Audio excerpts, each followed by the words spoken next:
you ever get tired of watching me do this? That's all right. I get tired of doing it too, you know.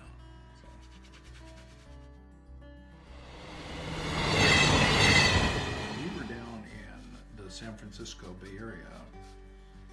We lived inside of town, Pittsburgh, in case you're wondering, Pittsburgh, California. And we lived in a regular residential area. So to do a standalone studio there of any size, I would need a bigger lot than I own. And those are kind of rare. So I decided that I would have a 10 by 12 studio. Most jurisdictions allow you to have a 10 by 12 building put on your property without any permits, because it's a storage shed. And I ran an extension cord whenever I wanted to run my potter's wheel. Because if you power up that storage room, you know, with a installed electrical, then you're going to have permits, and that just gets really expensive, and it wasn't necessary, so I didn't do that. But that meant my studio was 10 feet by 12 feet. And we were just doing the pottery as a test, proof of concept in the business world, that's what we would call it. So I didn't need a lot of space because I wasn't making a lot of stuff. I was just trying to figure out what I needed to make, how I was going to make it, and was it going to work. So in that process of putting in that small space for a studio, I found out that I liked it. It was just more my personality than the big spaces have been. So I started rethinking small. And then I had purchased years earlier a small kiln that a woman had used for her doll making.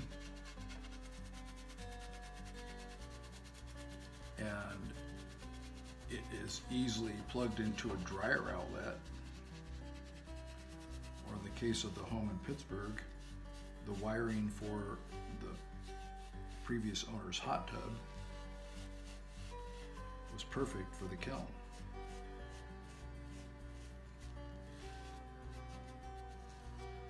So that's how that all came about.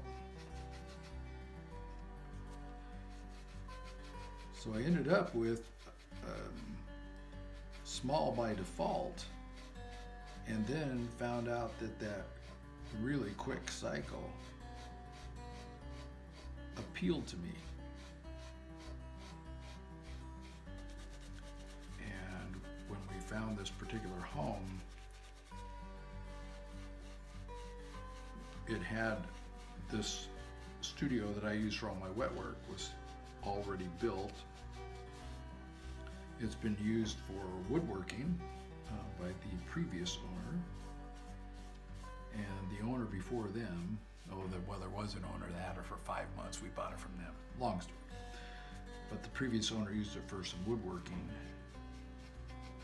and the owner that built the original, but essentially was a small cabin, used it for his lapidary shop.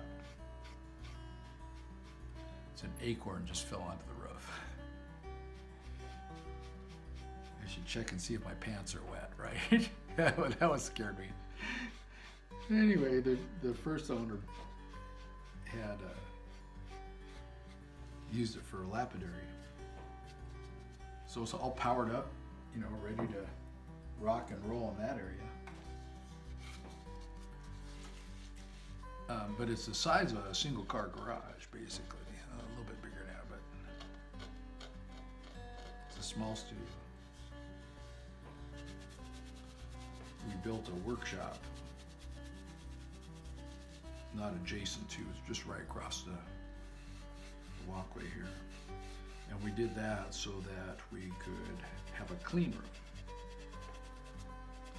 So I could do all my photography and all that kind of stuff. But all that kind of came out of that small